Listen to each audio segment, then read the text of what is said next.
Come on, man. It can't be that hard. I know it's steel or iron.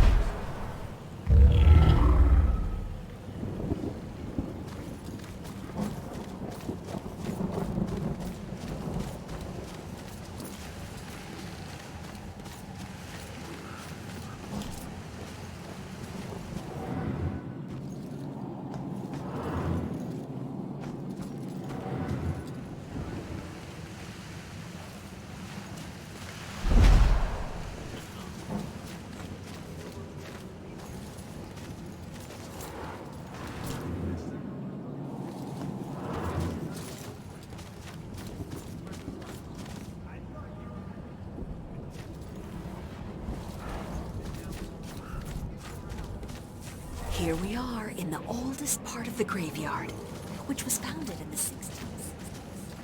Was that before or after the trials? Oh, good question. Did everyone hear that? This young lady...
No one should end up like this.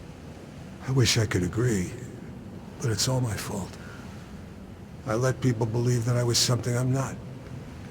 They called me a war hero, but I was just a coward. For years, I'd retell gruesome war stories of how I crushed the enemy. But they were just lies I told in exchange for free drinks at the bar. I never saw any combat. Well, you pissed somebody off to get here. He was going to expose me for the fraud I was. So I tried to kill him. But he found out before you could do it. He and some buddies dragged me out here and left me to die. No one ever came looking for me. Too ashamed, I suppose.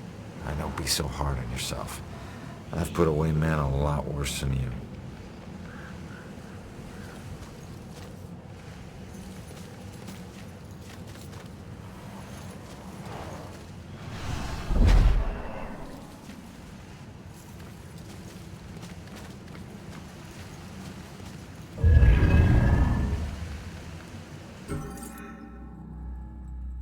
I've always been a kleptomaniac.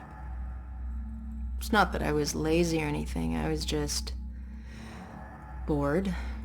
Stolen goods were always more interesting to me. I could just look at whatever it was and relive the exciting memory of the theft itself. Sometimes I was worried that I'd get caught. Other times I was riding an adrenaline rush. But it wasn't until the last thing I ever stole that I truly felt afraid. I remember it like it was yesterday, despite the years I've been trying to forget it. My friends and I snuck into a graveyard to drink a few beers like we normally did on a boring weeknight. We headed for our usual spot, an old run-down mausoleum. Only this time it was locked. It seemed someone had finally taken an interest in the dead guy it belonged to and didn't appreciate us partying there. So we split up and went looking for a new place. Finally, I found another mausoleum. One of its walls had begun to crumble away, but I squeezed through. The inside looked the same as all the others, except for one thing. Lying there on top of the central tomb was a dusty frame that contained a wreath made of elaborately braided rope. Knowing that antiques were valuable, I took it. I figured I'd wait a week before selling it in case anyone reported it stolen. So when I got home, I hid it at the top of my closet and went to sleep. That night, I had horrible nightmares of a dead-faced hag with rotting flesh. No matter how many times I woke up, she always found her way back into my dreams. Over the next few days, the nightmares got worse. I'd wake up only to find clumps of my hair missing and my scalp bleeding. I chalked it up to stress and feelings of guilt about stealing from the graveyard. So the next day I went to a pawn shop to sell the wreath and be done with it. I could feel a shiver run down my spine when the pawnbroker informed me that the wreath wasn't made from a rope at all. It was actually made from the human hair of a deceased loved one, as was customary in the late 1800s. I wanted the nightmares to stop, so I sold it to him. Unfortunately, it didn't work that way. Now, I spend my time trying to track it down, hoping to return it so I can finally get some sleep.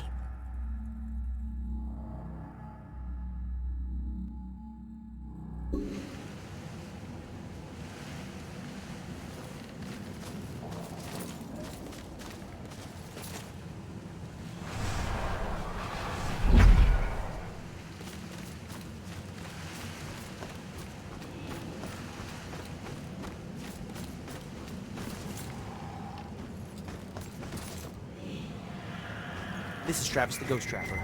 We are in Salem, Massachusetts.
Mental hospitals. One place torture is considered for your own good. If their experiments ever succeed in restoring a person's sanity, they better hope it was at the expense of the person's memory.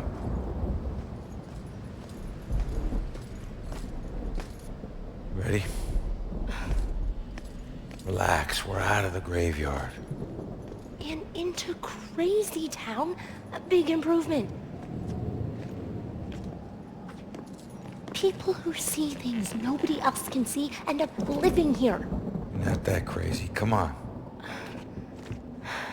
Okay, I'll help you get inside, but... But what? Look, if we're gonna ask this girl Iris about this contract, the asking needs to be done by a living person, right?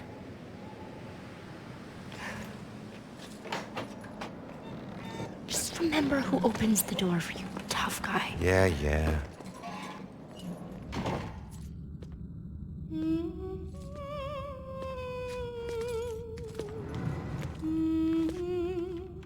All right, kid. You're up. Now just find a way to get Iris's room number. Hi. I need your help. I'm looking for a friend.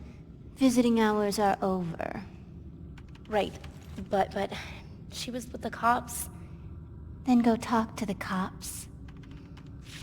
See, I did, and they said that she was a danger to herself, and... I can't help you.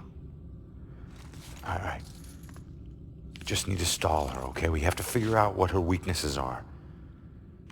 Maybe these things on her desk will help us.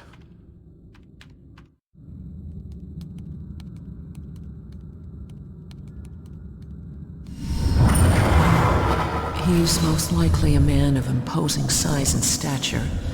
Someone who's accustomed to violence. Heinous acts in his past define him to the point where he no longer knows who he truly is.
Being here and wondering if you're okay.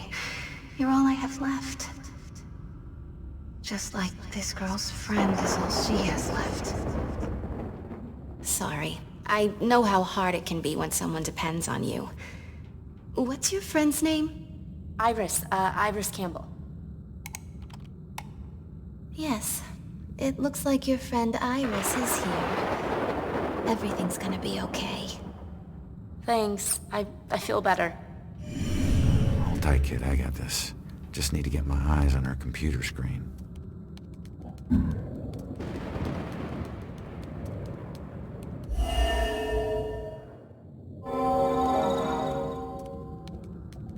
She's in room 216. We gotta find it quick, Joy. She's scheduled for electroshock.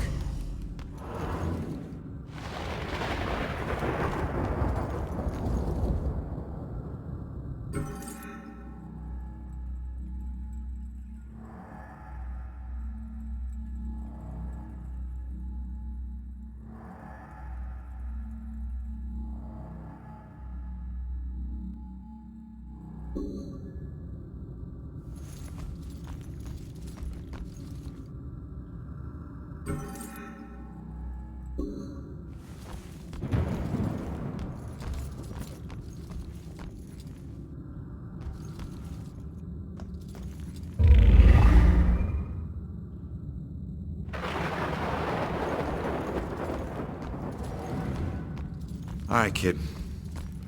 Coast is clear.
What if I just borrowed the helicopter and left a little note?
The thing to understand about Mrs. Gwynn is that her father used to become violently angry when she would walk in front of the TV during sporting events. I don't see what that has to do with... Any kind of anger, but particularly male anger, is really a trigger point for her.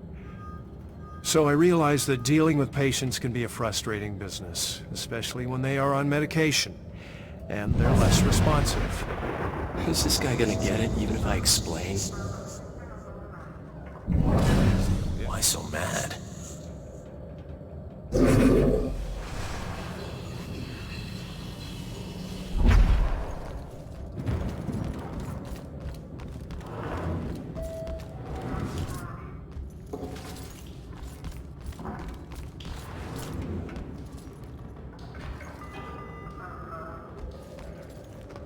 Go away.